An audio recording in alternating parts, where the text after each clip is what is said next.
حضرت عمر فاروق رضی اللہ تعالیٰ عنہ کا قبول اسلام۔ جب حضرت عمر رضی اللہ تعالیٰ عنہ ننگی تلوار لیے رسول اللہ صلی اللہ علیہ وسلم کو قتل کرنے نکلے۔ ایک دن حضرت عمر نے آپ صلی اللہ علیہ وسلم کو حرم شریف میں قرآن پاک کی تلاوت کرتے سنا تو وہ بہت غصے میں آ گئے اور ننگی تلوار لیے قتل کے ارادے سے حضور صلی اللہ علیہ وسلم کے گھر پہنچے اور بسم اللہ الرحمن الرحیم۔ حضرت عمر فاروق اعظم انبیاء کی جماعت اور امت کے سب سے افضل انسان ابو بکر صدیق کے بعد اسلام کے دوسرے خلیفہ راشد فاروق اعظم کا درجہ ہے۔ اللہ تعالیٰ کا ارشاد ہے، وہ لوگ جو اللہ اور اس کے رسولوں پر ایمان لائے ہیں یہی تو وہ ہیں جو ان کے پروردگار کے نزدیک صدیق اور شہید ہیں، ان کے لیے اجر اور نور ہے۔ رسول اللہ صلی اللہ علیہ وسلم کا ارشاد ہے، اللہ تعالیٰ نے عمر کے دل اور زبان پر حق جاری کر دیا ہے، وہ فاروق ہے جس کے ذریعے اللہ تعالیٰ نے حق اور باطل کے درمیان فرق کیا۔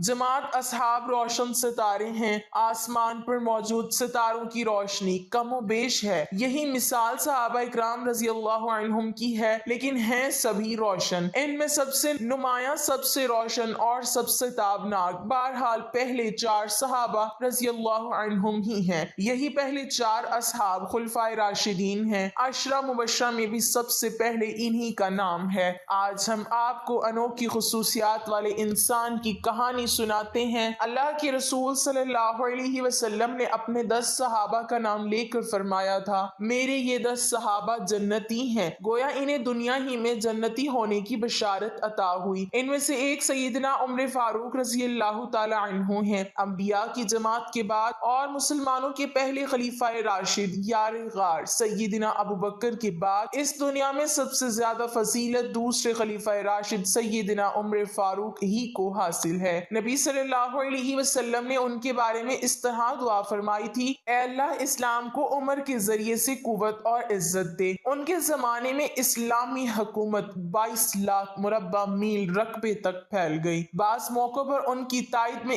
آیات نازل ہوئیں۔ ان کی خلافت کا زمانہ بہترین اسلامی حکومت کا زمانہ تھا۔ اتنے بڑے حکمران ہوتے ہوئے دوپہر کے وقت شہر سے باہر گرم زمین پر کوئی پتھر وغیرہ سر کے نیچے رکھ کر کہلولا کر لیتے تھے۔ ان کے واقعات اس قدر حیرت انگیز ہیں کہ سننے والے دنگ رہ جاتے ہیں۔ بڑے بڑے طاقتور حکمران ان کے نام سے کانپتے تھے، جبکہ خود ان کا یہ حال تھا کہ جسم پر کھردرا لباس ہوتا تھا۔ سیدنا عمر فاروق رضی اللہ تعالیٰ عنہ ہجری سال شروع ہونے سے 40 سال پہلے 583 عیسوی یا 584 عیسوی میں مکہ میں پیدا ہوئے۔ نبی کریم صلی اللہ علیہ وسلم ان سے 13 سال پہلے دنیا میں تشریف لا چکے تھے۔ والدین نے نام عمر رکھا، کنیت ابو حفص تھی، لقب فاروق تھا، یعنی حق اور باطل میں فرق کرنے والا۔ یہ لقب انہیں نبی کریم صلی اللہ علیہ وسلم نے عطا فرمایا۔ حضرت عمر کا سلسلہ نسب 8ویں پشت میں نبی کریم صلی اللہ علیہ وسلم سے جا ملتا ہے۔ آپ نے دنیا میں آنکھ کھولی تو مکہ میں قریش کی سرداری تھی۔ یہ قبیلہ اسماعیل علیہ السلام کی اولاد سے تھا۔ قریش کے آگے چل کر 10 کے قریب قبیلے بن گئے۔ ان میں نبی کریم بنو ہاشم سے تھے،